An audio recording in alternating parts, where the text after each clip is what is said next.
Well, what is going on, guys? Brendo Commando back with another video, and today's going to be an updated night guide. Some people in the comments were telling me to update one because there was some slight changes I did.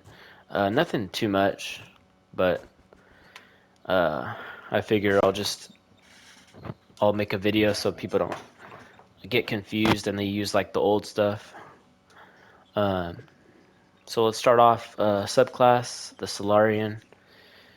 I like to use it just to get the extra light since in U11 it's a lot like harder, so I want that extra damage that I can get.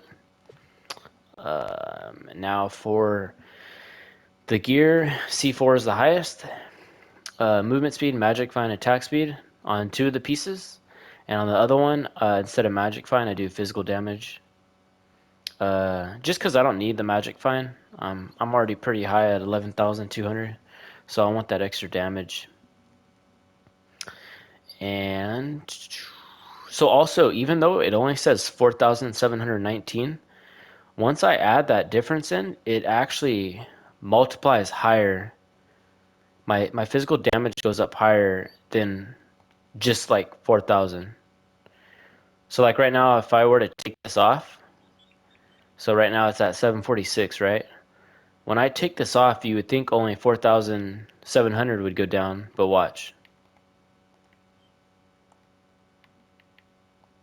So look at that. It's a big difference. So you're looking at what was it? So 732,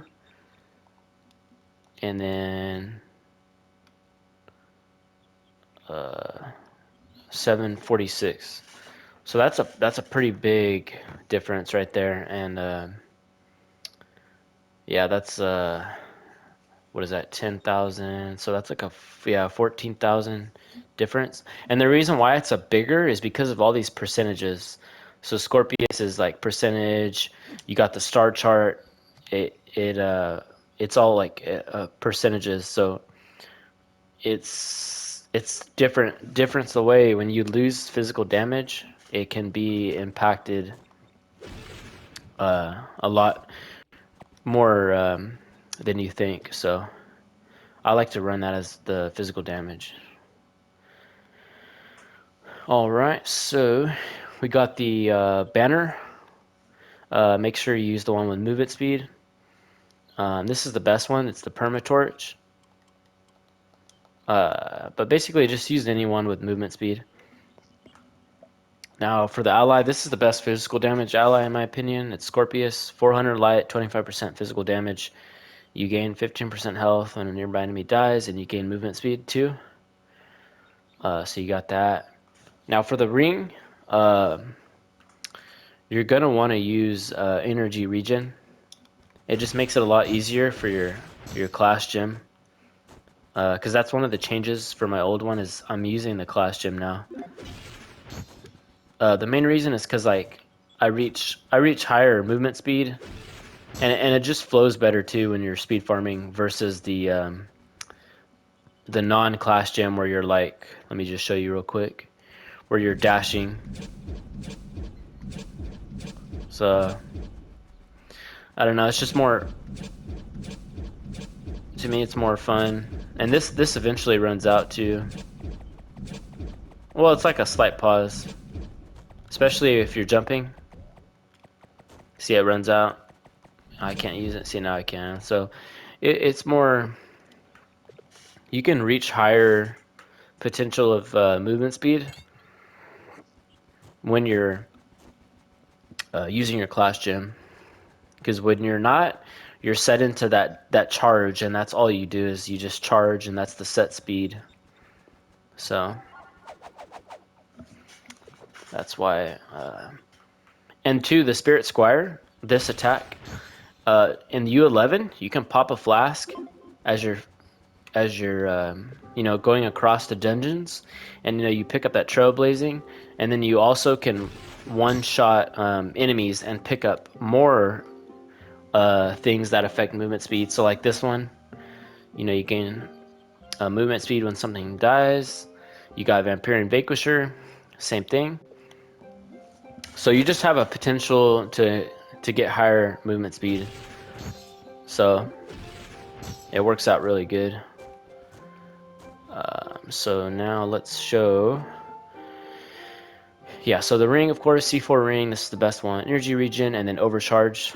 That's the main hidden effect. Using charge gives you movement speed, increased temporarily. So that's in the top left. You'll see the little boot symbol with the wings. It's an increase. So 152, 127. So. Oh, by the way, too, this class gem ability does not slow down your movement speed, which is really good. So when I do this, it's not slowing it down at all.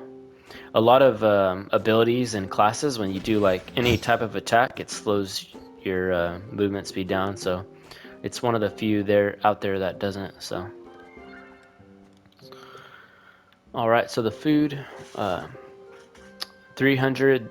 This is a good one to use. There is a better one now. I can actually show it because I've been working on the Pond of Power, and I got up to here. But man, it's harder to craft these. So like, let me show you. So right here, 400. So look at, with this food, I can get 400 light, which is extra 100. I get more jump and more flask capacity, but it's a lot harder to craft. So it kind of sucks. There's also different ones too. Like I can get one for damage. I'm probably gonna use this eventually, just to get extra physical and critical damage and light. But yeah, look at premium canfish. So I don't know. Basically, what I have to hope for is right here, these extra, these a little skill points here. See, look, it reduces the cost of expert seafood recipes. So I'm hoping that really helps out a lot. This is just increases the duration of your food, which is good too. Unlocks a recipe at the angler's grill to convert premium catfish. So I think that will play a really big role in allowing to get more premium catfish, so you can easily craft this. Because right now it's pretty annoying.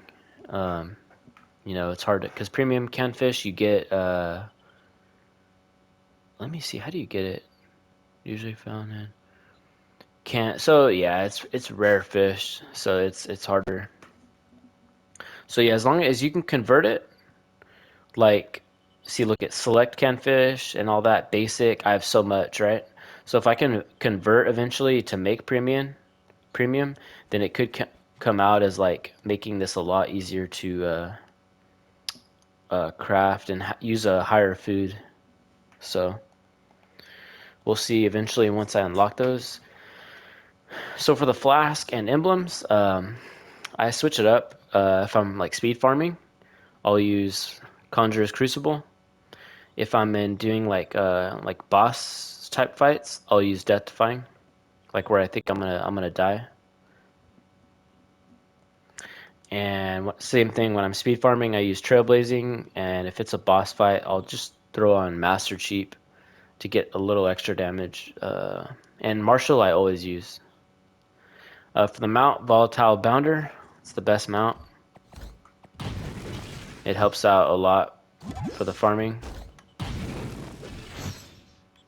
It shoots you up and makes it easier to get to higher up dungeons. So, all right, let's jump over to the gems. Everything is same for the gems in the old video, except I'm not sure if I talked about how when I'm speed farming, I use Vampirian Vanquisher, and then for like harder stuff, like the U11 5-star dungeons in the upland, where it's just like waves, I'll throw on Berserk Battler. So, yeah, so here's my class gem. Here's either Vampirian or Berserk Battler. And then I use Explosive Epilogue. And I'm also gonna try and get I want to get, because Explosive Epilogue is good for ads, but for boss it's not useful. So what I wanted to do was get another Empowered, and I want to get Stinging Curse, because I heard Stinging Curse is actually good for it's like dot damage, and it's good for bosses because the damage stacks up, and it's mainly good too with like fast attack speed classes. So the Knight is actually one of the faster ones. Shadow Hunter's really good, but let me see if I can show you what Stinging Curse does. I might have it in like an old loot collect, like a bad one. Let me see. I might not because I've loot collected so many things. It might be too far back.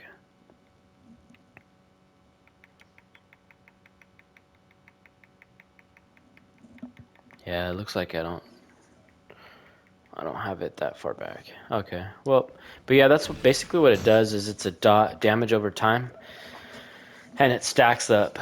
Um, so it's really good. It's good for bosses. So, but yeah, so explosive epilogue though is good too.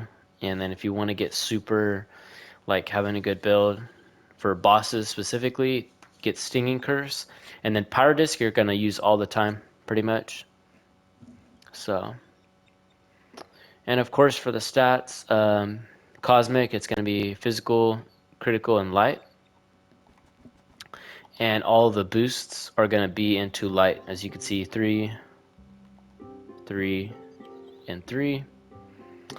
And then for the lesser gems, which is the smaller, it's critical damage, physical damage, and critical hit. But once I start to get over or reach 100% critical hit, I can start putting in some into health. As you can see, I have some maximum health.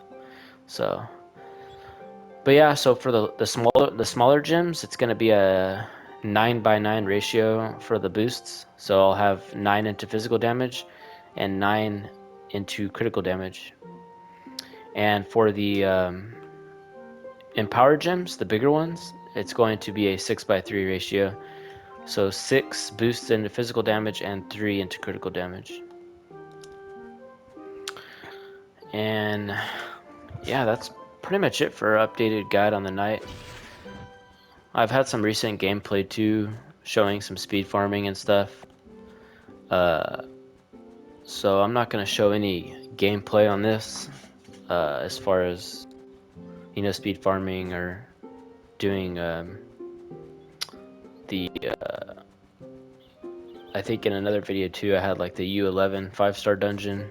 So, but yeah, the Knight does really good damage wise. Like I had my Shadow Hunter and I was fighting the Ultra Dream monster in the U11 5-star, and I was on the last wave, wave 17, and I finished at 103. So I had 103 remaining on the time. And with my Knight, I could do the same exact time.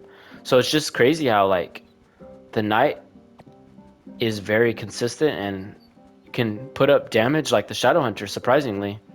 Because the Shadow Hunter, like during those fights, it has to deal with like where your Shadow Seekers, sometimes they don't track the boss, and they'll track like the ads, so you don't get that damage.